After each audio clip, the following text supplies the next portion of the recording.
அம்மா படத்தை இன்னும் பாக்கெட்டில் தான் வச்சிருக்காரு.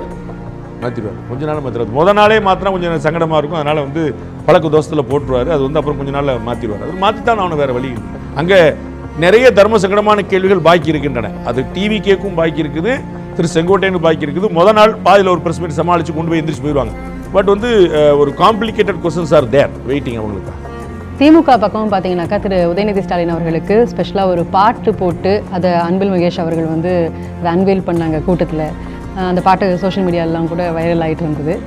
அண்டு இப்போது அவங்க சொன்ன மாதிரி விஜய் வெர்சஸ் உதயநிதி அப்படிங்கிறத ரொம்ப ஸ்ட்ராங் படுத்தக்கூடிய வகையில் இது பண்ணுறாங்களா? திமுக அப்படி முயற்சி பண்ணுறாங்க, அது நடக்க போகிறதில்ல. டிவிக்கே அப்படி முயற்சி பண்ணுவாங்க, அது நடக்க போகிறதில்ல. இன்னைக்கு வரைக்கும் டிஎம்கே வெர்சஸ் ஏடிஎம்கே தான், ஸ்டாலின் வெர்சஸ் எடப்பாடி பழனிசாமி தான். இதில் உதயநிதியே 2வது இடத்துல தான் இருக்கிறாரு, விஜய் வந்து 2வது இடத்துலையும் இல்லை. அதனால் உதயநிதி வெர்சஸ் இவர் அப்படின்னா அப்புறம் அண்ணாமலை நீங்கள் கொண்டு வர மாதிரி அதெல்லாம் வந்து அப்படிலாம் கிடையாது. அந்த இடத்துல போட்டியே இல்லை. போட்டி வந்து திமுகவுக்கும் அதிமுகவுக்கும், திரு ஸ்டாலினுக்கும், திரு எடப்பாடி பழனிசாமிக்கும். அதில் இவர்கள் எல்லாருமே வந்து அந்தந்த கட்சியை பலப்படுத்துறதுக்கு அவரோட முயற்சி பண்ணுவாங்க. பாட்டு ரிலீஸ் பண்ணுவாங்க, டிவி ரிலீஸ் பண்ணுவாங்க, ஒருத்தர் கிண்டல் பண்ணி மீம் ரிலீஸ் பண்ணுவாங்க. அதெல்லாம் நடந்துகிட்டே இருக்கும். கொஞ்சம் முன்னாடி நீங்கள் சொன்ன மாதிரி அந்த திமுக கட்சிக்குள்ளேயுமே அவங்க உதயநிதியாக இருந்தாலும் இன்பநிதியாக இருந்தாலும் அவங்க தலைமையை ஏற்றுக்கிறதுக்கான ஒரு பக்குவத்துக்கு வந்துட்டாங்க அப்படின்னு நீங்கள் சொன்னீங்க இல்லையா?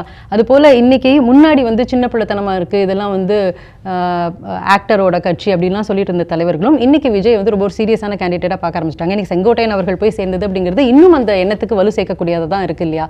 அப்போது டிவிகே விஜயோடைய பிம்பம் இன்னும் பிரம்மாண்டமாக ஆகதானே செய்யுது.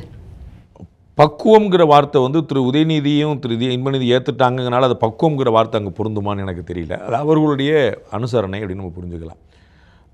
செங்கோட்டையன் அவர்கள் சேர்ந்தது மூலமாக நான் சொன்ன வார்த்தை மாதிரி லெஜிட்டிமேசி கிடச்சிருச்சு. அந்த கட்சிக்கு வந்து ஒரு அங்கீகாரம், ஒரு அரசியல் ரீதியான அங்கீகாரம்.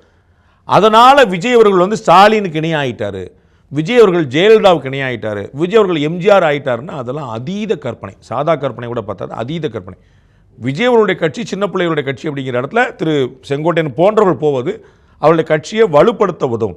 வலுப்படுத்துங்கிறனாலே அது அதிமுகவாயிருச்சு திமுகவாயிருச்சுங்கிறது வந்து over imagine. Behind woods beyond the news with Rangaraj Pandey. Title sponsor grand royal tours. உங்க ஒவ்வொரு ட்ரிப்பையும் ஸ்வீட் மெமரிஸ் ஆக்க கிராண்ட் ராயல் டூர்ஸ்க்கு வாங்க.